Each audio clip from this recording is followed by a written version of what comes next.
If you're not happy in the U.S., if you're complaining all the time, very simply, you can leave. What I don't like mosquitoes. I don't like her temperament. Money, I don't like to spend money. I don't like the expression you can't do worse because, frankly, they can't do worse. Right now, I don't like mosquitoes too much. I don't like critics. I don't even like using the H word, you know, the place that's down there. I don't like Assad at all. I don't like people leaving a speech early. Crying. I don't like when I see people burning our flag. I don't like the way that looks. Look, I don't like tweeting. I don't like talking about how I feel about people. I don't like the word adjustment. I don't like that. You don't like that. I don't like losing. I don't like losing. I don't like those. I don't like Pinocchios. Come back if you want. Don't come back. It's okay too. But if you're not happy, you can leave. All right, well, to quote the president, if you're complaining all the time, well, you can simply leave. This is, of course, the same president who, when he ran for president, talked about, quote, a crippled America. He said America was crippled. And do you remember when he went down that gold-plated escalator? And remember what he said? He said the American dream is dead. And then oh my gosh, what about his inaugural speech? What did he talk about? Despite the fact that the crime rate was at a 50-year low, despite the fact that illegal border crossings were at a 50-year low, the president spoke of, quote, American carnage. Like, he made things up to be angry about with America. He lied about America. Lied about America and all the horrible things that were going on in America. The American dream said, no, American dream's not dead. The American dream's never been dead. But using Donald Trump's own logic, he should have gone back to Scotland because his mother was an immigrant there.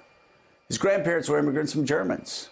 And now he's saying because these duly elected members of Congress are doing what he does every day, criticize things about the country, they should go home. It's ridiculous. Good morning. Welcome to Morning Joe. Today is July 16th. With us, we have MSNBC political analyst and former chairman of the Republican National Committee, Michael Still. We also have politics editor for the Daily Beast, Sam Stein. Washington anchor for BBC World News America, Katty Kay. Pulitzer Prize-winning columnist and associate editor of The Washington Post and MSNBC political analyst, Eugene Robinson, and historian and author of The Soul of America and Rogers Professor of the presidency at Vanderbilt University, John Meacham. He is, of course, an NBC News and MSNBC contributor. Mika, of course, went out to Iowa yesterday to interview Joe Biden. We're going to be showing you an extended interview today. She caught a late flight back, so she won't be with us today, but we're going to be bringing you the key moments of her sit-down with the vice president straight ahead and throughout the morning.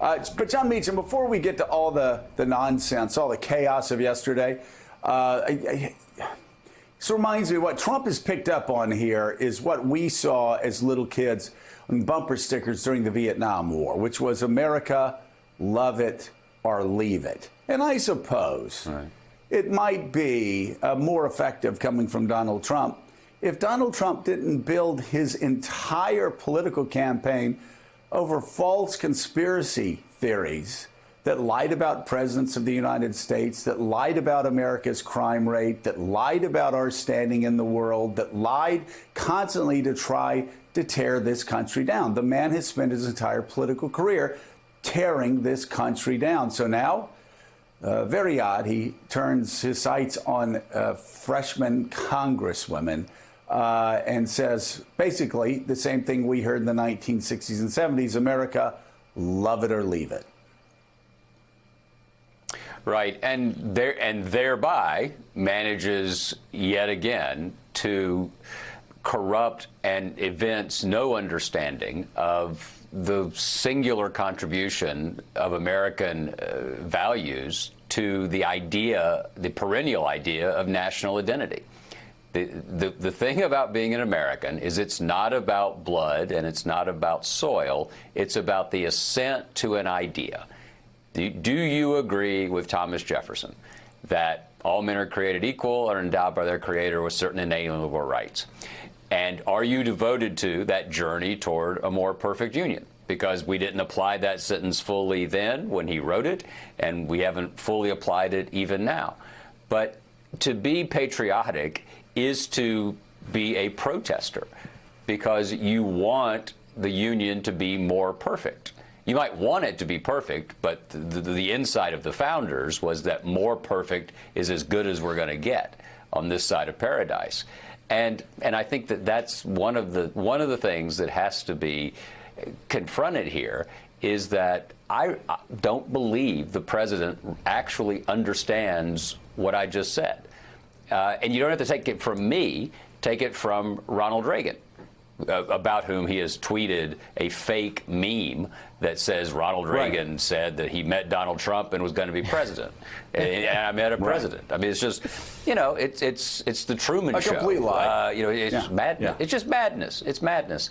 And so Reagan said, you can be born, you have to be born in France to be a Frenchman, you have to be born in Britain to be an Englishman, but you don't have to be born here to be an American.